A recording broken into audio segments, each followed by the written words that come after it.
Hi மக்களே, பிரியாணி ஸ்டைலில் டேஸ்டியான ஒரு தக்காளி சாதம் எப்படி செய்யறதுன்னு இன்னைக்கு பார்க்கலாம். அதுக்கு முதல்ல 1/4 கிலோ படியில நான் 2 படி அரிசி எடுத்துக்கிறேன்.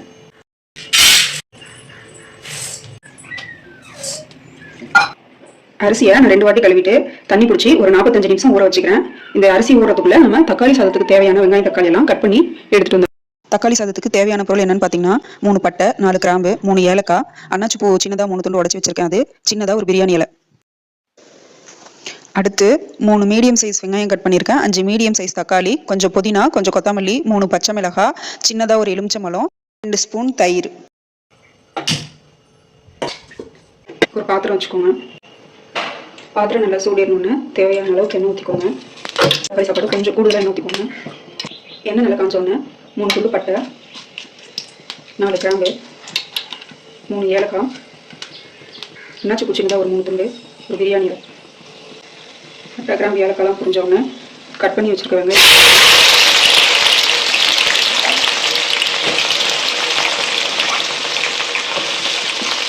வெங்காயம் நல்லா கோல்டன் ப்ரௌன் நேரம் ஆகிற வரைக்கும் நல்லா வதங்கணும்.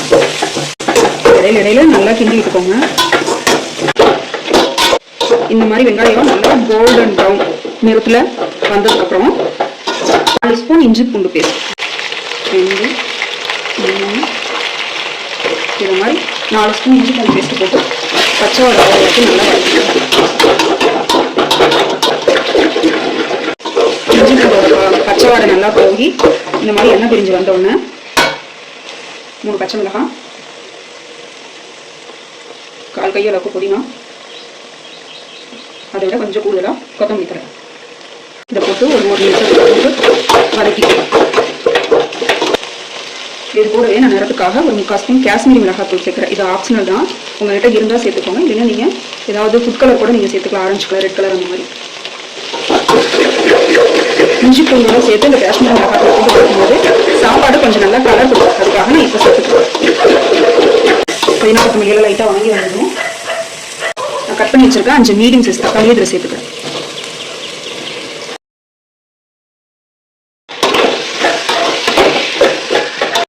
தக்காளி சீக்கிரம் வாங்கிறதுக்காக இதுக்கு தேவையான அளவுக்கு கல்லுப்பு சேர்த்துக்கிறேன். கல்லுப்பு சேர்த்தா தக்காளி கொஞ்சம் சீக்கிரமாக வாங்க இருக்கும். இது மாதிரி தக்காளி நல்லா வளர்ந்ததுக்கப்புறம் நம்ம தேவையான மசாலா பொருட்களை சேர்த்துக்கலாம்.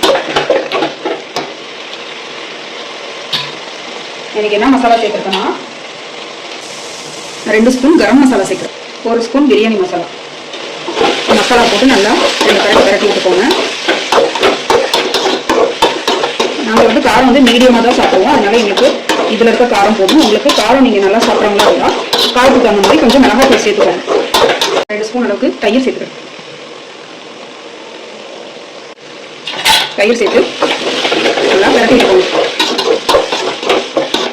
நல்லா வணங்கி வந்ததும் நான் இன்னைக்கு 2.5 கப் அரிசி எடுத்திருக்கேன். 1 கப்புக்கு 2 கப் தண்ணி. எந்த கப்பில் நீங்கள் அரிசி எடுத்துக்கிறீங்களோ அதே கப்பில் 1 கப் அரிசினா 2 கப் தண்ணி. நான் இன்னைக்கு 2.5 கப் அரிசி எடுத்திருக்கேன். அதுக்கு 5 கப் தண்ணி வைக்க போகிறேன்.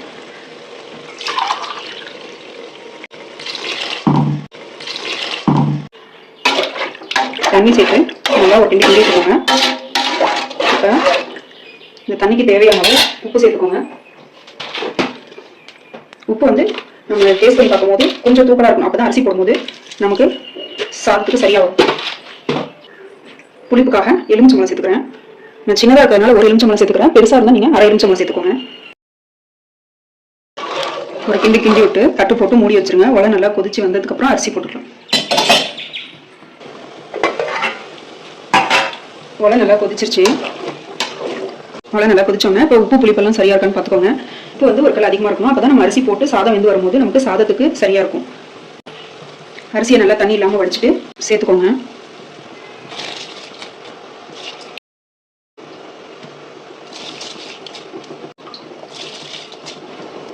அரிசி போட்டு ஒரு கிளறி விட்டுக்கோங்க. ஒரு கிளறி விட்டு கட்டு வச்சு மூடிடுங்க. கொஞ்சம் நேரம் அரிசி வேகட்டும். அரிசி போட்டு 5 நிமிஷம் ஆச்சு. இடையில 1 முறை கிளறிக்கோங்க, இல்லைன்னா அடியில் சாப்பாடு அடி பிடிச்சிடும். கொஞ்சம் தண்ணி இருக்கிறதுனால கொஞ்சம் அனல் மீடியம் ஃப்ளேமில் வச்சு ஒரு 5 நிமிஷம் நல்லா வேக விடுங்க. கொஞ்சம் தண்ணி இருக்கிறதுக்கப்புறம் நம்ம தம் வச்சுக்கலாம். நல்லாவே இழுத்துருச்சு. இந்த டைமில் அவங்க அவங்கவுங்க விருப்பத்துக்கு தகுந்த மாதிரி மேலே தேவையான அளவுக்கு நெய் சேர்த்துக்கோங்க.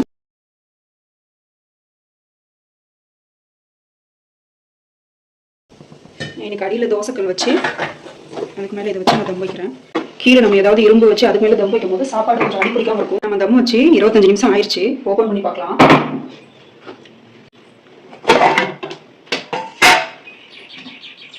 இந்த மாதிரி நல்லா ஆவி மேலே வந்ததுனாலே தண்ணி நல்லா இழுத்துருச்சுன்னு அர்த்தம். இப்போ பாருங்க, சாப்பாடு நல்லா தண்ணி இழுத்துருச்சு. கிண்டும் போது இப்படி அடியால் பரட்டி கிண்டணும்.